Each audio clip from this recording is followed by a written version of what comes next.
Once we have a research question, our goal is to create an aligned survey to answer our research question. During this lesson, we will use this example research question. Does wearing short sleeves or shorts and not using insect repellent while camping increase a teenager's likelihood of contracting Lyme disease? We want to first decide on our population and sample. A population is the entire group of individuals about whom we hope to learn. In our example, this could be teenagers in the United States who go camping. The sample is the representative subset of a population examined in hope of learning about the population. We cannot survey every teenager in the United States to answer our question. Therefore, we're going to have to come up with a sample. We could sample students at UIC College Prep who went tent camping at least once in the past year.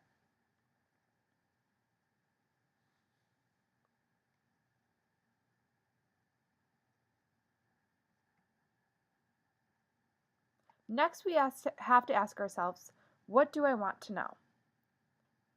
In our case, we might want to know how often they wore short sleeves or shorts, how often they used insect repellent, if they went camping, and if they've been diagnosed with Lyme disease. We can see here that we need to know about our risk factors and our negative health outcome.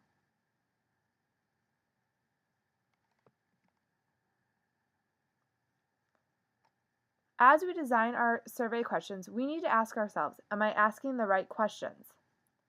You must always ask questions that will help you decide if the person should be included in your study. In our example, only people who have gone camping with a tent in the last year should be included. So we might ask, how many times have you gone camping with a tent in the last year? None, 1, 2, 3, 4, 5, or more. Anyone who chose none would be excluded from our survey.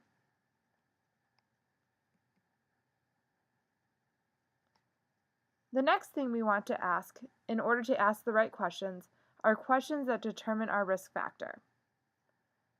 If we have multiple risk factors, we need to ask a separate question for each risk factor.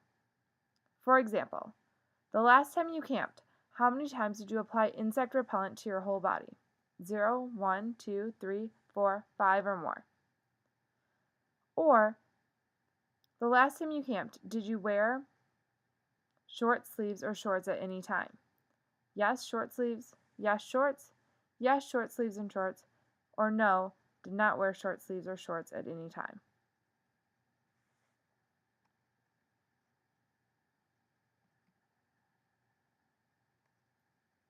Finally, in order to ask the right questions, we must have questions to determine the negative outcomes.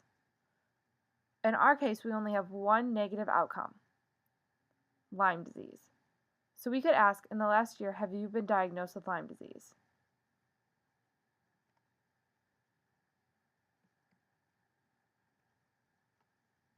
We want to remember that we only want to ask necessary questions, as longer surveys can yield less responses,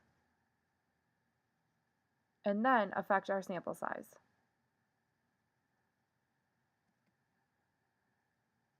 We also want to be careful in how we phrase our questions.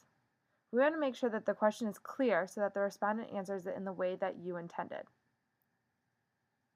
Our respondents might not have a chance to ask for clarification on our surveys. Therefore, it's really important that we consider how someone could interpret our questions. For example, how many people in your family go camping? If we ask this question, we have to consider what family means to different people. Family could refer to just yourself, your spouse, and children. Or the respondent might wonder, does family include my parents, my aunts and uncles, my cousins, and etc. So we might phrase this, how many people in your immediate family, including spouse and children and yourself, go camping? It's always better to be more specific in the phrasing of our questions.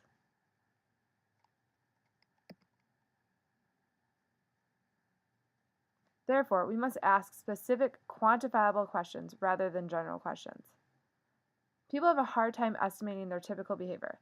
Therefore, it's better to ask for a specific number. Here's an example. how many times did you go tent camping in the last year is better than how often do you go tent camping.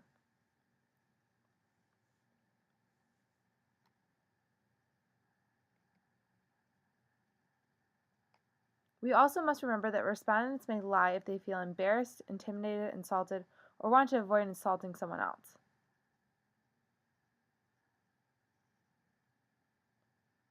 For example, if we're trying to get information about how people feel about a new manual entitled Instructions for Dummies, a person might feel insulted if a question was phrased, "Could you understand our new Instructions for Dummies manual, or was it too difficult for you?"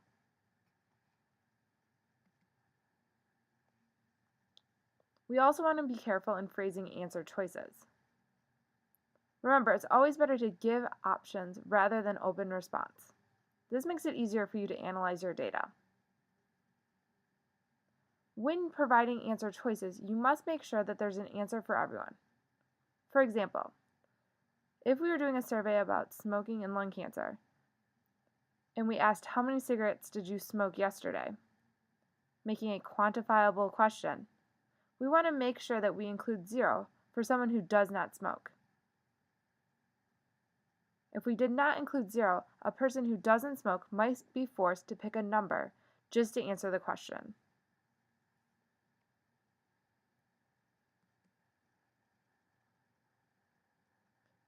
This brings us to types of biases.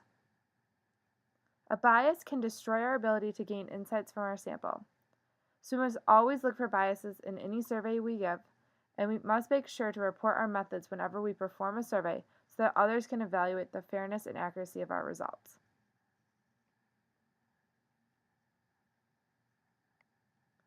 The types of biases we're looking for have to deal with our sample sizes.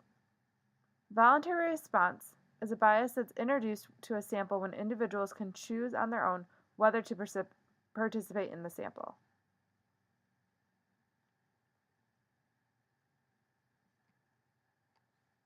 Convenient sample.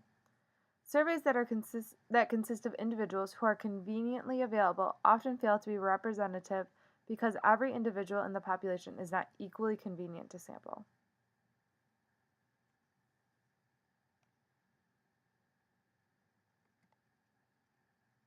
Response bias. Anything in a survey design that influences responses. When typical response bias arises from the wording of questions which may suggest a favored response.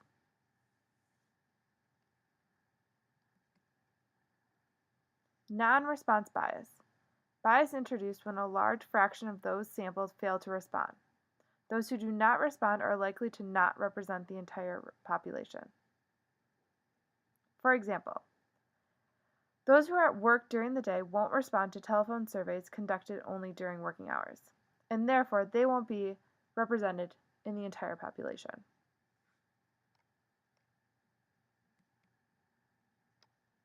Undercoverage of a population. This occurs when a sampling scheme that biases the sample in a way that gives a part of the population less representation than it has in the population. For example,